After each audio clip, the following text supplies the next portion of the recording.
Welcome to the Woodpreneur podcast, the number one podcast for the business and marketing side of the lumber, woodworking, hardwood flooring, and sawmill industry. I'm your host, Steve from Acres of Timber. Each week, we feature various wood business owners and entrepreneurs from around the globe. We share their stories, paths, insights so that you can network, learn, and grow your own wood business. Thank you so much for listening. Now enjoy the episode. The Woodpreneur podcast is proudly sponsored by Energy, an ERP software for custom mill workshops. Hey, welcome to a brand new episode of the Woodpreneur podcast. This is your host, Steve. Today's guest is John Miller, who is the president and CEO of Busby Cabinets. How you doing, John? Good. How are you, Steve? Great. Thank you. Hey, so why don't you tell us the origin story? How did you get into the cabinet making field?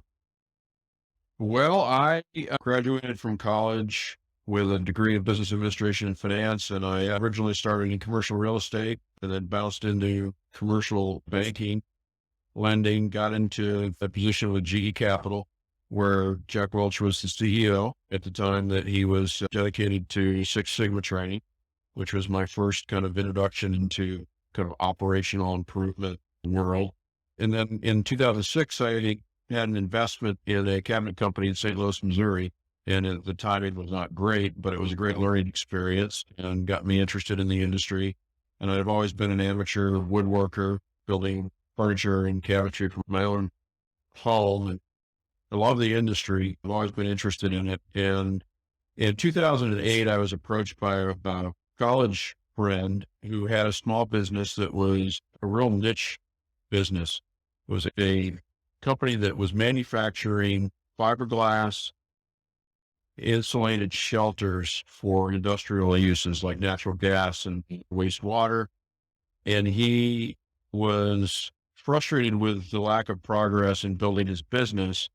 And we had been talking for years before that, as friends. And I was sharing with him my experience at GE Capital and my learning curve on learning about Six Sigma and Lean. And I'd gotten interested in theories of constraint by that point. And we got to a point, both he and myself, where he needed help. And I was in a position with the 2008 impact on both the cabinet business that I was an investor in, as well as my career at the time in specialty asset lending. At the time, I was doing financing for corporate aircraft, where at the time it was right. So I agreed to come on basically as his operations manager.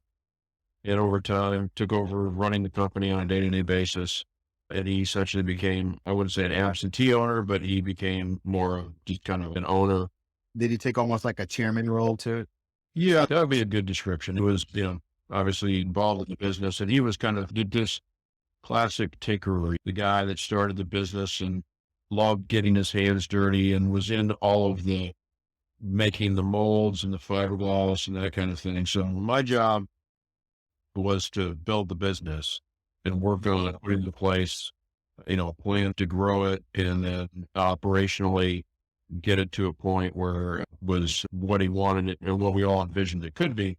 So over 10 years, I ran that business, and we grew it from it was under $2 million in revenue when I joined. And when I left, it was just under 8. And we grew the net profit of the company from about a single digits to almost 20%.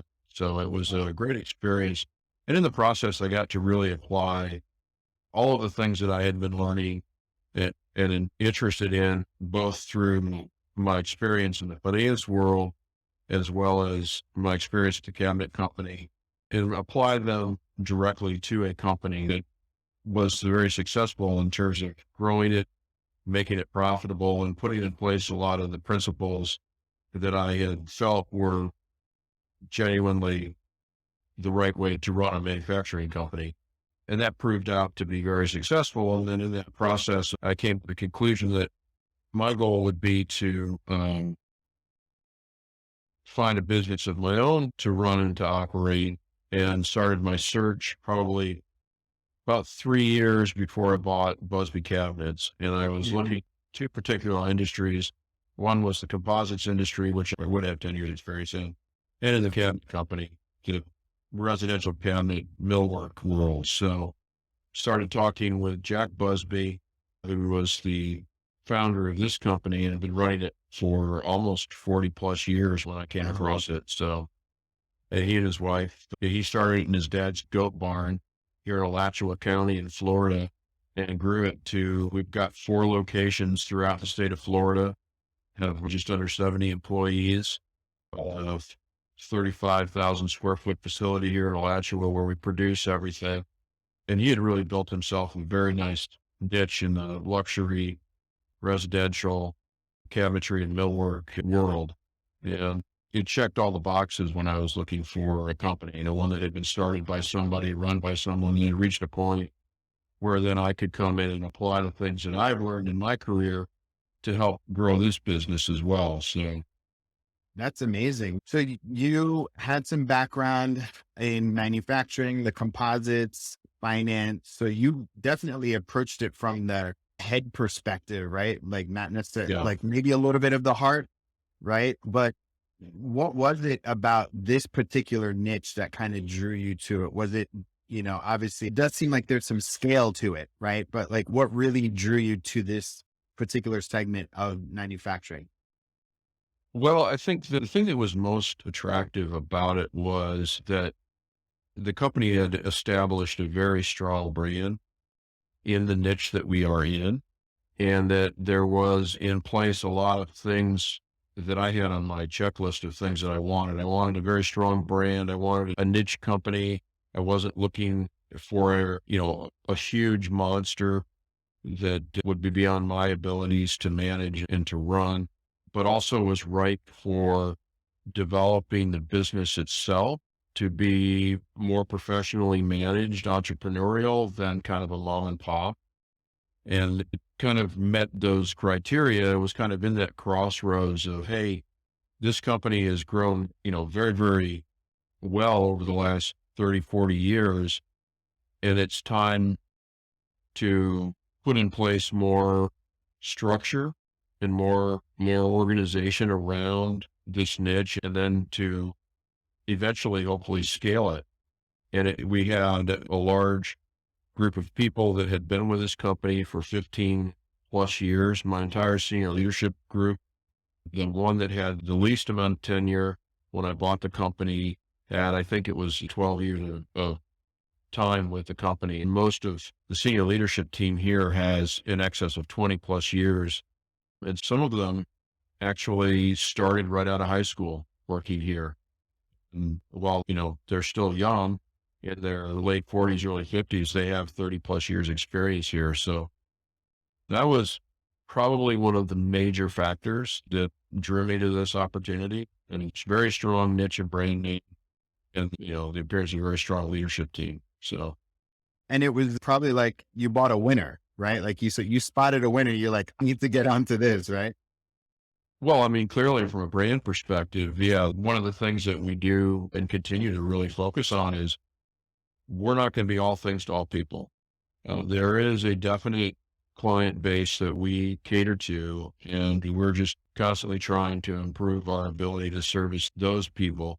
We're not trying, there was a time probably around 2010 when I think Jack Busby, who's the original founder, made the decision he was going to try to go a little bit down market and try to offer a little less expensive product. And they tried to introduce a different line, more of a Yeah. semi-custom line, because we're full custom. And we take you from cradle to grave. We have a full design staff that Mm, works with our builders and with our clients, works through the entire design process, and then translates that into a design that we can execute. We have a full engineering department, Yeah. where then they engineer the product. And then, of course, we have our production facility. And then we have dedicated field project managers that manage the installation of each one of our installs. So it's a very encompassing group. So that strength is really what drew me to the company. That's great. And Yeah, it's a very strong position. describe your ideal audience, like your ideal customer. Our ideal customer is going to be someone who's building a custom home. Our starting point is probably in the Florida market, depending on which market we're in. We're in Naples, Tampa, Orlando, North Central Florida, which would include Jacksonville. And we do some work on kind of the central northeast coast. People will seek us out who have known us through reputation, but we don't get down into Fort Lauderdale and Miami. That market is not something right now we're in, but work primarily second, third, fourth home, custom homes, but usually the price point of the home starts at around 2 to 5 million and goes up to anywhere to 30, 40, 50 million. And again, we're working with the premier custom builders in the markets that we're in who are providing a pure custom product to our clients. We do very little what I would consider production type homework. Maybe some of the semi-custom homes, people will splurge, so to speak, and ask to put our cabinets in. Most of our clientele is going to be working with an outside design firm. Okay. Oracle is one of the design firms we do a lot of work with and for. And then in many cases, some of these sports celebrities that we do work for or some of the other high level executives in Fortune 1000 companies, they'll have what they call an owner's representative who is responsible for doing all of the work to get the house built. Yeah. There may be an occasion, many of our jobs, we may never even meet the ultimate homeowner. Yeah. Because they're just, very, very busy and successful people. And we're here to provide them with a living space that is exactly what they want. And so usually it'll come from a design firm. Very rarely are you working directly with the client, the home. Well, I think that's many of our larger projects are coming either directly through an outside design firm or through the custom home builder. But because we've been around for so long, we are doing a lot of repeat business. We did a house for them 20 years ago, and now they're building another house. They'll come back to us. And we do still get quite a bit of direct business. A homeowner will call us and say, hey, we want to work with you guys. They'll introduce us to their builder at that point, and we'll work directly with them. I'd probably say more than 50% of our work, we are working directly with the homeowner. Yeah. In some respects, they're involved. Yeah. The super large projects, that's not really the case. For sure. I talk a lot about demographic, psychographic makeup of somebody that wants a custom home or custom kitchen. Like, how would you describe them from that perspective? From more of a psychographic type of event, it's someone who really has a clear understanding or desire to have something very personal. Oftentimes, they don't want something off the shelf. They're really looking for a very personalized, not just result, but an experience too, where they can have input as to what things are going to look like and how they're going to turn out. Someone that knows what they want. They have a good sense of what their living space should feel like and what things they want to accomplish with the new home, whether it's entertaining, large families, whole gamut, runs the gamut. From a demographic standpoint, it's frankly probably the 1% that we're dealing with. There are people that have been very successful in their own lives, and they have the means with which to do whatever they want. So in many cases, what they want is what they want. They're not going to cut corners. There are occasions where you'll have, budgetary restrictions, but we try to work within those to deliver the ultimate living space that they're looking for and the atmosphere they want to create in their home. They like nice things. They appreciate the quality. They understand the value that comes from the custom work and are willing to pay for it. Yeah. Yeah. How has the industry changed since you've taken over? I'm on my 5th year now. Clearly the last 2.5 years have been very challenging, in particular from, the effects of COVID and the supply chain issues. And so it's been kind of with lead times all over the place and supply chain issues, trying to get stuff that people want and sourcing that kind of thing. The demands of short lead times and fast turnarounds, just people are coming to the realization that right now is not the world we live in. Yeah. Yeah. So It's not Amazon. right. Yeah. And we live in an Amazon world, so to speak. And the expectations, early on during COVID is the supply chain issues really didn't hit us until probably summer of 2021 into 22. Mhm. And by the end of last year, people were pretty fatigued by hearing the constant mantra from not just us and not just our industry, but all the building trades that supply chain issues or cabinets were, right now, well, I mean, a little later, but like appliances are over a year because of the Yeah. issues that they have with electronics. Yeah. Roofing suppliers, they're out 6 to 12 months. Windows and doors was a big thing as well. So there's a lot of Yeah. delays, frustrating everybody, including builders, and a lot of fatigue by, the end of last year. So I think that's probably been the biggest change in the last 5 years that I've seen, which is outside of everybody's control. At least one would speculate. And I think good design never goes out of style. Yeah. Maybe some design trends that those change. Obviously, when Jack started this business and going into, the early 2000s, heavy molded, kind of that French country look was what was everybody wanting. And now transition to a more transitional and modern look, more clean lines, more flat, wars. Yeah. There's still a lot of people that still want, 5-piece doors, you heavily molded and special. The finishes is really now where I think people are focused on. Yeah. If raw wood's coming back, white oak is a huge trend. Yeah. I was actually going to ask you that. Where are you sourcing? Is it mainly domestic, or are you ever using exotics? Like, where are you getting your lumber from?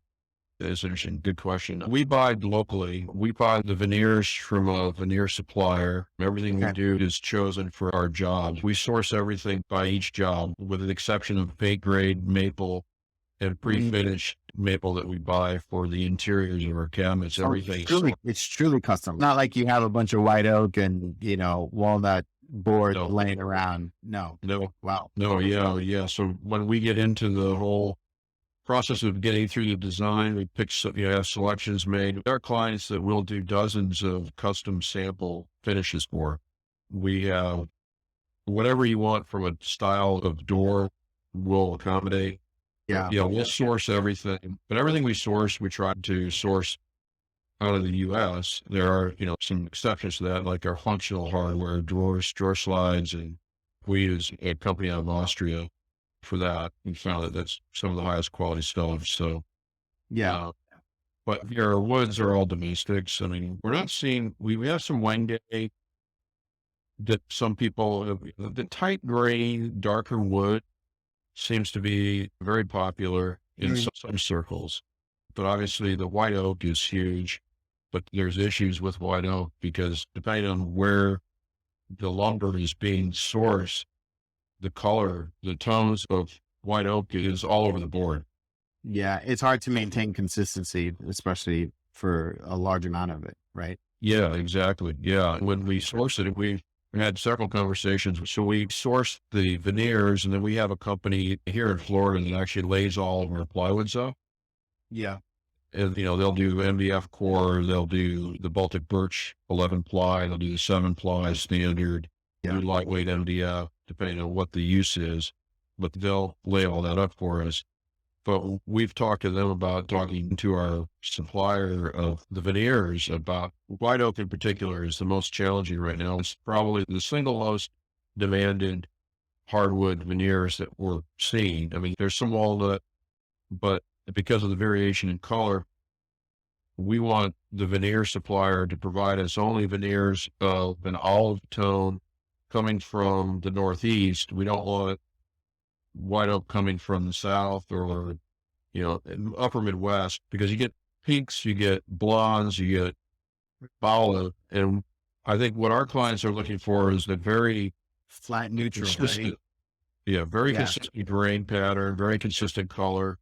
One of the things that we've also looked at are trying to steer some of our clients to a man-made product that looks like a natural product. It's made out of wood pulp, but it's basically take the wood, they pulp it up, and then they print a very consistent pattern That's been the biggest challenge from a material supply standpoint is consistency, particularly in our world, Yeah. where we have people that are very particular with that way. We've had clients who will take, when we've finished an installation, they'll take a piece of paper and they'll fold it up about 11 times, and then they'll run that along and reveal the distance, the gap between our doors and everything to check consistencies.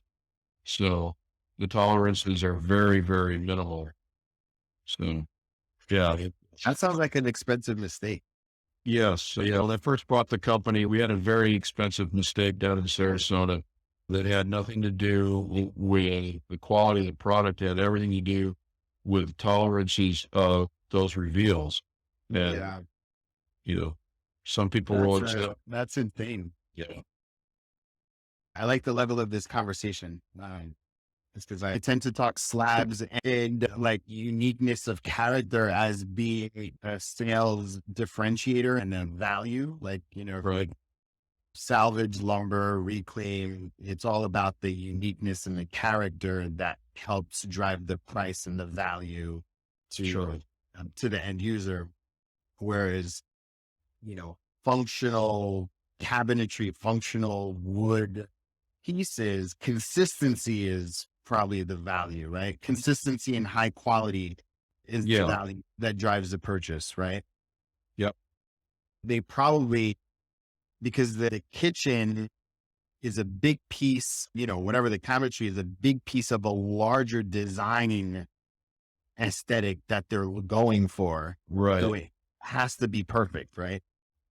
There is a need for consistency in the cabinetry and the millwork because it really becomes the backdrop. Because what you were talking about with, reclaimed lumber or live edge type of pieces of wood, which are beautiful and tactilely very attractive, those in my mind are more what you want in your furniture pieces and the things that really stand out. In most cases, in my opinion, you don't want your cabinetry to detract from. If you get wild grains, which as a woodworker and a lover of wood and natural things, well, that's part of the beauty of wood is that it's not all the same. But in our world, consistency, because it is part of a greater design theme, and everybody loves the beauty of nature and the natural woods and the tones, but they want it consistent. Yeah. Because I think it becomes more, in our world, it's more of we're setting the backdrop for all of the other things that they have that they want to showcase. Exactly. Yeah. It needs to look great. It needs to function at its highest form. Right. And it can't detract from the rest of the other. Exactly. It's in the rear here. Yeah. Functional and beauty. Yeah. Functional beauty. Yeah. So at what point, what was the part where in buying this business and running it, where you were like, I need energy? Like, when was that? Do you remember that moment? Yes. When I was doing my due diligence. Well, the connection with energy was when I bought the company. Another thing that I thought was a positive, but in practice ended up being more of a deterrent to our success to grow the business, was that they had several systems in place to manage the business that were homegrown, which were very good systems back in the early 2000s. But running a business of this size and this magnitude, this complexity, requires a very robust information platform to do that. Something that not only doesn't deter from communication and information sharing, but actually enhances it. So when I bought the company, I started digging into kind of that base frame. And one of the things that I had to do almost within the first year, I had to invest a pretty good chunk of change in a brand new computer infrastructure. Just the baseline of the servers and the hardware and the software, the base software had to be completely refreshed, which hadn't been done in probably a decade.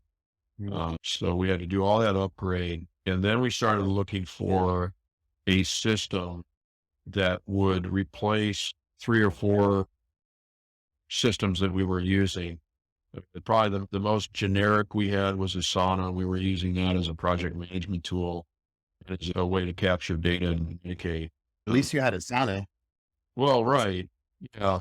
And, and there's a lot of, again, like I said, there's some homegrown stuff. There was a homegrown system. We were doing all of our job costing and our job billing off of this platform that was being run on a server that was running Windows 2003 server software, which was no longer being supported, and the hardware itself actually fried, destroying all of the data. It could have been catastrophic, but unfortunately it was not. Yeah. But that's at the point in time we had to make the move. So finding energy was, my managing director had been looking into it early on when it was first started. I don't remember how many years ago, but at the time he had determined it really was not going to be something that at the time this company could have benefited from. But we went back and revisited it as we were looking at different platforms, and the improvements and the iterations of growth that they've gone through really kind of met the needs of everything that we needed from an operational standpoint. Looking into it, we went to one of their client or customer events that they have every year, and met people that had implemented it, talked to them about their experience, what they felt, if they could do it over again, what they would do differently. And it really, again, I'm a big list guy, so it checked the boxes in terms of everything we needed a system to do for us. And one of the challenges that we had coming in is, because of the expanse of just geographically how we're spread out as a company, with Alachua being the central hub of production and engineering, our designers are all remote, our field project managers are remote. There was a real need to try to bring systems together so we could communicate as a group and not in little silos. Very, very much a silo mentality in the company. And part of that was because it was difficult to share information. You had all these different platforms. You had designers are interested in one part of the information part. The project managers are interested in a different part. And all those information pieces were spread out over all these different platforms. And there was not a good tool to really facilitate the communication that needed to go on. And then the planning tools that Energy provides, and the tracking and the purchasing, and all of the things that that platform offers us was huge. And we made the determination, we actually made the decision to invest in Energy back in 2020. And after talking to a lot of the early adopters, we took the approach that we're going to basically burn the boats. We decided on January 18th of 2021 or 22, keep getting the years kind of blend together. Last January, we said, all of those systems are gone. Yeah. And so we spent 6 months implementing and training, and then made the switch. And I'm not going to say it's been perfect. It hasn't been perfect, but it absolutely has achieved the goals that we wanted it to achieve, which is providing that information source as well as all of the communication facilitation we need. And, the other real attraction, almost more so than the software, is their devotion to helping us be successful through education and participation in their groups. I mean, there was no other software company that even came close to that. That's amazing. What was the onboarding process like? Well, by the time we got involved, their onboarding process had been well refined.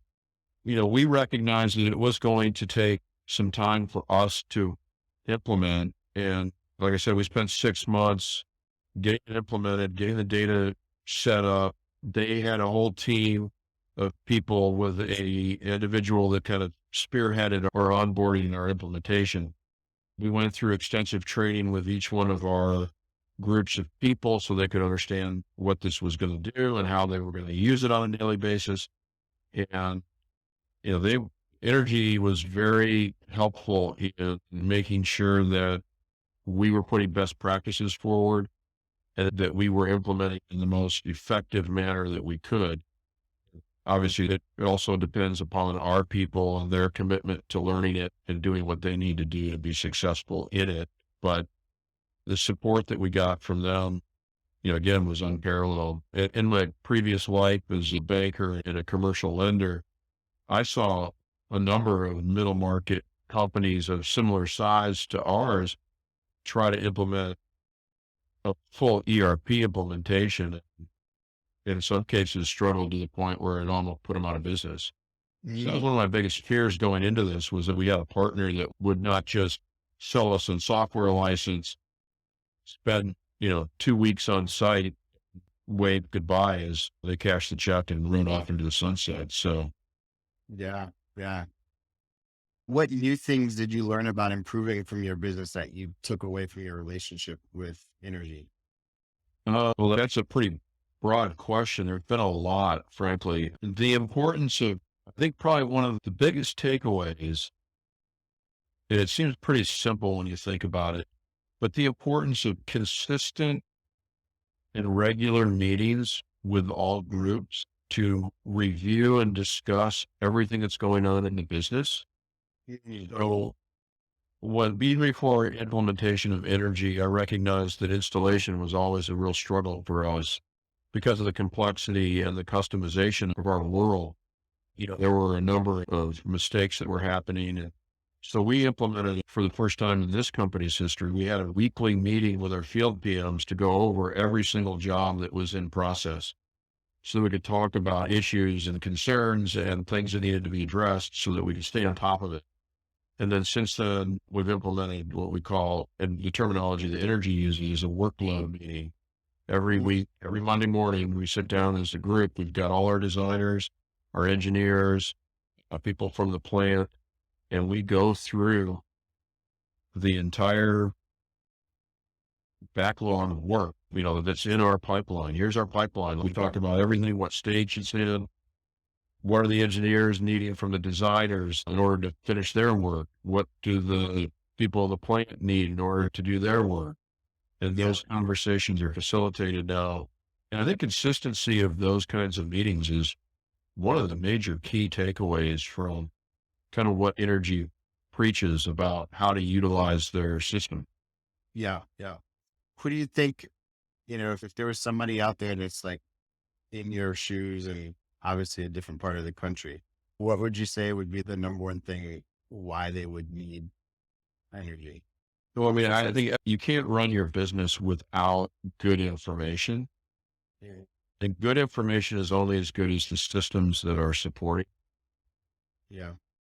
And for us, while energy was written for commercial no workshops, and we've been able to adapt it to our environment relatively easily. Yeah. But I think if you're trying to grow your business beyond, say, just an individual's ability to manage a business, I think moving from 1 million to $2 million shop to a $5 million shop is a leap. And then going from 5 to 10 million is another leap. And then growing from 10 million, it is a completely different world. So each one of those kind of transitions, you have to prepare the company and the organization to make those changes. In some cases, it requires a different person, because the skills that get you to 10 million are not the same skills that are going to allow you to grow to 15 to 20 million. Yeah. And the whole organizational kind of change that has to take place requires the best information platform that you can have in place to do that. Because now, instead of having, I can't manage this business by myself. It'd be impossible. And I think that's one of the reasons, frankly, that Jack was interested in selling it. It had grown to a point where it was beyond one individual's ability to manage. And in order to take it to that next level, you have to have a strong team where everyone understands their roles and you all are rowing in the same direction. And it's a completely different skill set than, hey, I'm going to go out in the shop today and I'm going to build cabinets for Mrs. Smith's kitchen. Yeah. Yeah. That mom and pop mentality. So, That's great. That's awesome. I'm glad it was able to make an impact on your business. no, Um, So this is the part of the podcast where I help you with any marketing or business. So is there anything that's been keeping you up at night in terms of marketing or business or anything that I could help get an extra set of eyes and ears in? Well, challenge, I think, which is not unique to us, but the thing that from a marketing and a sales standpoint, which I think we've been blessed in that right now, if you came to us, we could commit to delivering any product to your job site until probably late fall. Okay. We've been inundated with work, which I'm very grateful for, but it does. So the thing that really I think about a lot is how do we communicate in a way that people can understand the value that our business model presents that goes beyond just a generic cabinet manufacturer?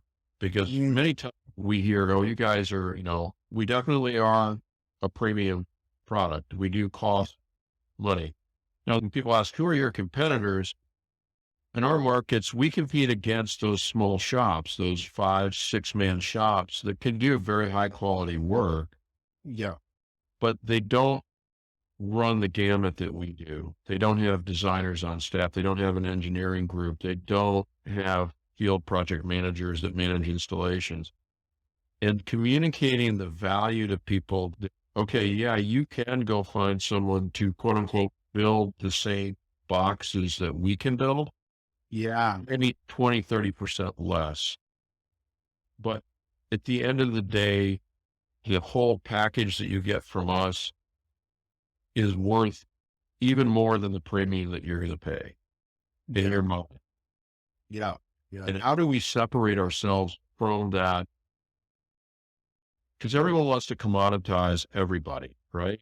For sure. It's like, how come you guys cost X dollars and I can go buy the same, quote unquote, the same thing at Home Depot for less than half of that? Yeah. Well, one, if we're talking to someone and those comments are made, we realize, right away. You're on different planets. Yeah. They don't understand the value. Yeah. Yeah, again, so the question is, how do you communicate the value? So like you're booked out for a long period of time, right? You want to maintain your high brand equity, but at the same time, you want to be able to show, somebody that you can go and get a domestic car, but the custom Bentley is going to take time. Right. And so interesting. So a thing that I don't often recommend, but I would actually recommend for you because you do have some size and scale is to potentially launch a YouTube channel and have your own series where you go around to all your different facilities and you follow a day, like do different day in the lives of different parts of your business. And you interview your designers, you interview your project managers, and you have them walk through, you interview your installers, and you literally just like weave a story together from start to finish, like the selection, packing up samples, or your designer showing samples to the client, right? Your finished product, the whole walkthrough reveal, like that. So that serves two purposes. One is that you are branding yourselves as the best. And if you say it enough times, you know what happens, right? Right. People believe you. Right. And internally that you are the best. Your clients know that you're the best. Everybody else out there doesn't know that you're the best, right? That's the first thing. Right. What that will do internally too is motivate your team. Because again, like there's a camera going around. They're going to profile my work. Like the people that have been around 15, 20, 30 years. Oh my God. Talk about like, something that they can start sharing on their own social media for people. Those 70 people probably are in touch with 7,000 people between, if you look at all of the indirect connections from there, right? Sure. So now you have your own marketing team spreading your word. Let's forget about the views. It doesn't even matter about the views, right? The next thing that benefits is the searchability, right? So when somebody's looking for custom cabinets, right, they go to where? I'll probably go Google it. Right? So Or Google is the number one search engine. The second search engine, you know what that is? House. No, YouTube. Oh, YouTube really? is the number 2 search engine. So imagine if you start making videos about your custom cabinets and you start tagging them and optimizing your YouTube videos like a website on YouTube, and people start to see just so much organic traffic. That's all you're literally doing is creating some great high quality videos and like siphoning some of that traffic onto your brand. That's what I would do. So I did this little experiment during the pandemic, when everybody became a woodworker during the pandemic, right? Right. So as a lark, I said to my community, I'm just going to start making some serving boards and small furnitures. And I was able to capture a premium for my wood products. And people ask me why. Like, okay, why? Okay, I have a big network. My network can afford the price that I can command, right? And so those are the two. So like, A, I had a network. 2, they could afford what I can put out there. That sounds like you, right? Yep. The third thing that I did was I made videos that showed how hard I work. So all of my friends that supported my woodworking side hustle, they were all upper middle class people that can afford, the prices that I was putting out there. And to them, they're like, oh my God, look how much craftsmanship and detail you put. Look how much you care about. There's no other way to communicate that other than video. No other way. No other way. You know what I mean? Like you can't capture it in a photo. The only way that you can capture it is by showing it in person. And you know how much that costs to show it in person. And you know how much it costs to get somebody to a showroom. Yeah. The only other way to do that is through video and storytelling. That's what I would do. Like video, if whatever your revenue is now, if you take some of your marketing budget and put it towards video, oh my God. Like, and it doesn't even need to be high quality, right? Like I would do short videos, good iPhone camera, right? Like that makes a big difference. Obviously, somebody to think about the story that you want to tell, the oldest person at your business, the person that's been there the longest, the person that like you tell all different 70 people, 70 different conversations, all of your clients. That's a very, very I would watch that. Like truly, I would watch that. I want to see what celebrities and athletes you're making kitchens for. That's a good show. Yeah. You know what I mean? And look, and if you think about it, if you get the designer to share the video, because some of these designers that you work with have really large social followings, correct? Question, yes. And if you are working ever directly with some NBA athlete or whoever, and they share it, this is my new kitchen being created from start to finish. Right. That's all free organic traffic. Oh my God, right there. So anyway, think about that. That's awesome. Yeah, think about that. That would make a really big. You're such a niche business, high-end luxury kitchen cabinets. Yeah. Everybody dreams about having a high-end luxury kitchen cabinet. Yeah, I do. Yeah, exactly. Right. So cool. Was that helpful? Very much so. Yeah. Yeah, I got goosebumps. Yeah. But that'll be big. I mean, that's the challenge is you can't leave it up to a designer or our design group to tell that story. And I mean, once you get people, I found it, we can get people to come to the plant to Yeah. see it in person. They're Yep. blown away. Yeah, for sure. For sure. And yeah, and we have a great story. Is getting out there and telling it so that people can understand, hey, you know what? We're just not building boxes and throwing them on the wall. No.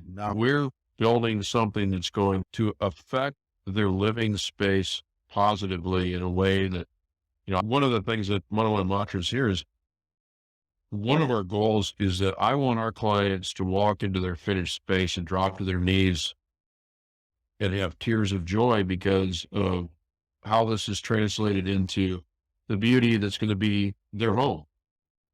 Yep. Yeah. Absolutely. Yeah. Their vision came together. Yeah, The exactly. thing that they truly wanted, where they're going to spend the most time and create the most memories, Right. came together. Right. Right. Yeah. Yeah. So That's cool. Hey, so what's your website for everybody to check out? w.busbycabinets.com. Awesome. It's BUSBY cabinets.com. Awesome. John, thank you so much for sharing so much of your time and your expertise. I love your background. We probably could have Thank you. another conversation about Six Sigma, Yeah. and working for GE under Jack Welch, but maybe we'll save that for another time. So Sure. Well, I certainly enjoyed it, Steve. awesome. Sure. Thank you so much, John. All right. All Take right. care. All right. Thanks so much for listening to the Woodpreneur podcast, the number one podcast for the business and marketing side of the lumber, woodworking, hardwood, flooring, and sawmill industry. If you like what you heard, please give us a 5-star rating and review. You can also tap into our community by visiting woodpreneurlife.com. Once again, that's woodpreneurlife.com. Thank you, and I'll see you in the next episode.